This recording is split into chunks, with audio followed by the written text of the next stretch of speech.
हरे कृष्णा। रिचा एस्ट्रोविज़न में आप सभी का एक बार फिर से स्वागत है। आज हम फिर से एक बहुत ही इम्पॉर्टेंट टॉपिक पर बात करने वाले हैं और वो है कि 10 वर्ष तक चलने वाली चंद्र महादशा हमें जीवन में किस तरह से अपना फल देती है। और इसके साथ ही हम ये भी जानेंगे कि अगर किसी व्यक्ति को जो है चंद्र महादशा के दौरान खराब फलों की प्राप्ति हो रही है तो किन रेमेडीज़ या उपायों के द्वारा जो है उसके नेगेटिव प्रभाव को काफ़ी हद तक कम किया जा सकता है। तो आइए शुरुआत करते हैं।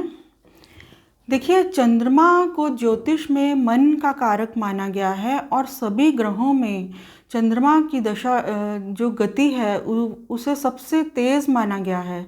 तो चंद्रमा हमारे जीवन में रिप्रेजेंट करता है love, care, emotions, nourishment, mother और कंफर्ट्स को। हमारे बर्थ चार्ट में चौथे घर का जो नेचुरल सिग्निफिकेटर नैसर्गिक कारक भी चंद्रमा को ही माना गया है, क्योंकि चौथा घर हमारे बर्थ चार्ट में जो है वो सुख स्थान माना जाता है। तो चंद्र महादशा हमें जीवन में किस तरह से अपना फल देगी ये डिपेंड करता है हमारे बर्थ चार्ट में चंद्रमा की पोजीशन पर, क्योंकि सभी व्यक्तियों को जो है चंद्र महादशा एक जैसा फल नहीं देती।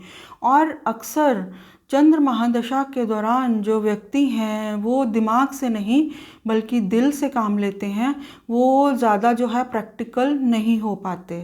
तो अगर हमारे बर्थ चार्ट में चंद्रमा अगर वेल प्लेस्ड है, उसकी प्लेसमेंट अच्छी है, तो इस स्थिति में चंद्र महादशा के दौरान व्यक्ति को जो है मान सम्मान, सोशल स्टेटस और प्रॉस्पेरिटी बढ़ने की जो है संभावना हमेशा बनी रहती है। उसकी क्रिएटिविटी में वृद्धि हो सकती है और उसकी इंट्यूटिव एबिलिटीज़ भी बहुत अच्छी हो सकती हैं। लेकिन इसके विपरीत अगर हमारे बर्थ चार्ट में जो चंद्रमा है वो वेल प्लेस्ड नहीं है, वो पाप ग्रहों के साथ है या पाप ग्रहों की दृष्टि चंद्रमा के ऊपर है, तो इस स्थिति में चंद्र महादशा के दौरान व्यक्ति को जो है बहुत सी समस्याओं का जो है सामना करना पड़ सकता है, जैसे कि किसी भी बात पर फोकस नहीं कर पाना, सही फैसला नहीं ले पाना, छोटी छोटी बात पर इरिटेट होना या छोटी छोटी बातों पर ओवर रिएक्ट करना। और इसके साथ ही मेंटल टेंशन, डिप्रेशन, इंसोम्निया जैसे कि नींद नहीं आ पाने जैसी समस्याएं और दूसरी बहुत सी समस्याओं का भी सामना करना पड़ सकता है। तो देखिए, अगर चंद्रमा बर्थ चार्ट में वेल प्लेस्ड नहीं है तो इसका प्रभाव, नेगेटिव प्रभाव जो है वो व्यक्ति की हेल्थ पर भी पड़ सकता है, क्योंकि जैसा कि हम जानते हैं कि जो चंद्रमा है वो जल तत्व प्रधान ग्रह है। तो इस स्थिति में अगर चंद्रमा बर्थ चार्ट में वेल प्लेस्ड नहीं है तो व्यक्ति की बॉडी में जो है वाटर रिटेंशन बहुत ज़्यादा हो सकती है। वाटर रिटेंशन जो है वो बढ़ सकती है, जिसकी वजह से जो लोग जो हैं वो मोटे दिखते हैं, बॉडी फैट ज़्यादा होने की वजह से नहीं बल्कि वाटर रिटेंशन ज़्यादा होने की वजह से। और इसके साथ ही चंद्र महादशा के दौरान अगर चंद्रमा वेल प्लेस्ड नहीं है तो इस स्थिति में लोग जो हैं तनाव की वजह से, ओवर ईटिंग करने की वजह से भी जो हैं मोटापे जैसी समस्याओं से परेशान हो सकते हैं। तो सबसे पहले हम बात करेंगे कि किन स्थितियों में चंद्र महादशा के दौरान जो है व्यक्ति को खराब परिणामों की प्राप्ति हो सकती है। तो देखिए, सबसे पहले अगर हमारे बर्थ चार्ट के 6, 8, 12 जिन्हें कि दुष्टाना हाउसेस माना जाता है, वहाँ पर चंद्रमा अगर 8 नंबर की राशि स्कॉर्पियो यानी कि वृश्चिक साइन में है और उसका नीच भंग भी नहीं हुआ है, तो इस स्थिति में चंद्र महादशा के दौरान व्यक्ति को जो है मेंटल टेंशन और दूसरी बहुत सी परेशानियों का सामना करना पड़ सकता है। देखिए, अगर इसी तरह की प्लेसमेंट हमारे बर्थ चार्ट के छठे हाउस में बन रही है, जहाँ पर कि चंद्रमा नीच अवस्था में है, उसका नीच भंग नहीं हुआ है, तो इस स्थिति में व्यक्ति को जो है अपनी डेली रूटीन में इस तरह की समस्याओं का सामना करना पड़ सकता है, जिसकी वजह से उसे जो है काफ़ी मानसिक तनाव हो सकता है। तो इसके बाद हमारे बर्थ चार्ट का 8th हाउस है, जो कि ऑकल्ट साइंस को भी रिप्रेजेंट करता है। तो अगर 8th हाउस में डेबिलिएटेड चंद्रमा है और उसका नीच भंग नहीं हुआ है, तो इस स्थिति में भी व्यक्ति को जो है ज्योतिष का ज्ञान यहाँ पर प्राप्त हो सकता है। दूसरे गहरे विषयों की बहुत अच्छी जानकारी व्यक्ति को हो सकती है। लेकिन ये जो प्लेसमेंट है वो व्यक्ति को जो है मदर के लिए ऑब्सेस्ड बनाती है बहुत ज़्यादा, और इसके साथ ही एक अनजाना सा डर हमेशा व्यक्ति के मन में रहता है कि कहीं वो अपना सब कुछ खो न दे। तो इसके बाद है हमारे बर्थ चार्ट के 12th हाउस की।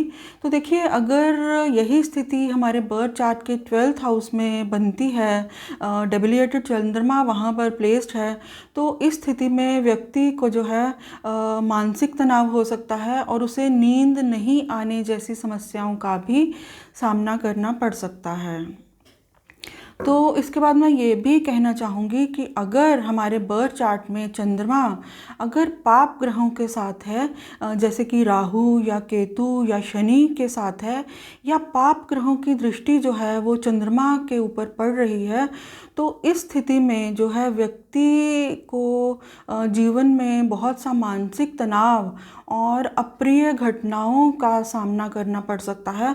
व्यक्ति का जो माइंड है वो कभी भी फ्री नहीं रह पाता।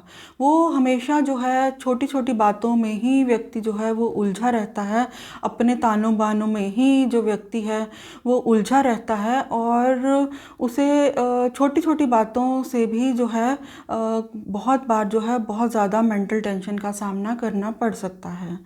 तो इसके बाद मैं बात करना चाहूँगी कि अगर हमारे बर्थ चार्ट में सूर्य और चंद्र एक साथ हैं, विदिन 6 डिग्रीज क्लोजली कंजंक्ट हैं, और इस स्थिति में जो है अमावस्या योग का निर्माण कर रहे हैं, तो यहाँ पर भी जो व्यक्ति है उसको किसी भी बात को समझा पाना जो है वो बहुत मुश्किल हो जाता है।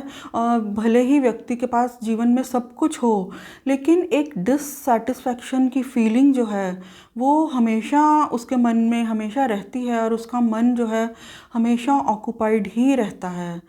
तो आखिर में मैं इसके नेगेटिव प्रभावों के बारे में बात करते हुए ये कहना चाहूँगी कि चंद्र महादशा के दौरान चंद्र केतु का पीरियड और चंद्र शनि का जो पीरियड है वो भी व्यक्ति को जो है काफ़ी मानसिक तनाव देने की जो है वजह हो सकता है। तो अब हम बात करेंगे कि किन स्थितियों में व्यक्ति को जो है चंद्र महादशा के दौरान शुभ फलों की प्राप्ति हो सकती है। देखिए, अगर चंद्रमा हमारे बर्थ चार्ट में अकेले होकर उसके ऊपर शुभ ग्रहों की दृष्टि हो, शुभ नक्षत्रों में हो, तो अकेला चंद्रमा अगर हमारे बर्थ चार्ट के दूसरे, चौथे, पाँचवें या नवम भाव में शुभता के साथ प्लेस्ड है, तो चंद्र महादशा के दौरान व्यक्ति को जो है बहुत अच्छे फलों की प्राप्ति हो सकती है। देखिए, हमारे बर्थ चार्ट का दूसरा भाव जो है उसे वहाँ से वेल्थ को भी देखा जाता है। तो इस स्थिति में अगर चंद्रमा शुभता के साथ यहाँ पर प्लेस्ड है, तो व्यक्ति को जो है चंद्र महादशा के दौरान इनहेरिटेड वेल्थ की प्राप्ति हो सकती है। उसका बहुत अच्छा बैंक बैलेंस भी बन सकता है। चौथे घर में चंद्रमा की शुभता के साथ प्लेसमेंट जो है व्यक्ति को जीवन के सभी सुख प्रदान करती है चंद्र महादशा के दौरान। तो अगर हमारे बर्थ चार्ट के 5th हाउस में चंद्रमा शुभता के साथ प्लेस्ड है, तो ये व्यक्ति के पास्ट लाइफ के बहुत अच्छे, बहुत शुभ कर्मों को दर्शाता है। तो यहाँ पर चंद्रमा की जो प्लेसमेंट है वो व्यक्ति को जो है मंत्र साधना की तरफ प्रेरित करती है, और उसके साथ ही उसकी क्रिएटिविटी को भी बहुत बढ़ा सकती है, जिसकी वजह से उसे अपने जीवन में जो है बहुत ज़्यादा फ़ायदा मिलने की संभावना बने।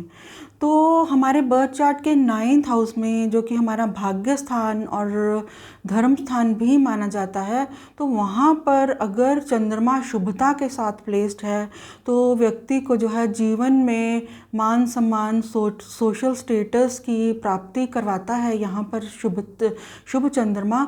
और इसके साथ ही उसे जो है चंद्र महादशा के दौरान जो है लॉन्ग डिस्टेंस ट्रैवलिंग के जो है बहुत से चांसेस जो है मिलने की संभावना हमेशा बनी रहती है।